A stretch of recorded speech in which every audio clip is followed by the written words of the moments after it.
বিধ্বংসী দাবানলের আগুনে জ্বলছে আমেরিকার লস অ্যাঞ্জেলেস।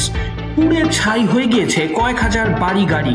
বিভিন্ন জায়গার বাসিন্দাদের নিরাপদ স্থানে সরানোর প্রক্রিয়া চলছে। জারি রয়েছে জরুরি অবস্থা। পরিস্থিতি এমনই জায়গায় পৌঁছেছে যে কাজে ফেরাতে হচ্ছে অবসরপ্রাপ্ত দমকল কর্মীদেরও।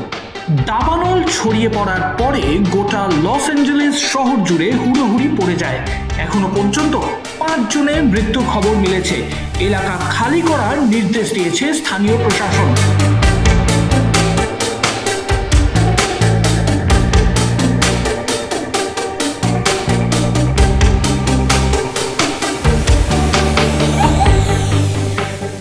ক্ষতিগ্রস্ত হয়েছে লস অ্যাঞ্জেলেসের প্যাসিফিক প্যালিসেডস এলাকা। ক্ষতিগ্রস্ত হয়েছে প্যারিস হিলটন, অ্যান্থনি হপকিন্স এবং ম্যান্ডি মুরের মতো হলিউড তারকাদের বাড়িও।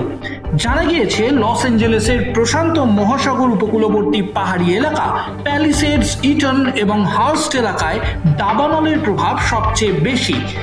দাবানল রুখতে প্রাণপণে চেষ্টা করে যাওয়া দমকল কর্মীদের উদ্দেশ্যে বার্তা দিয়েছেন অভিনেত্রী প্রিয়াঙ্কা চোপড়া জোনাস।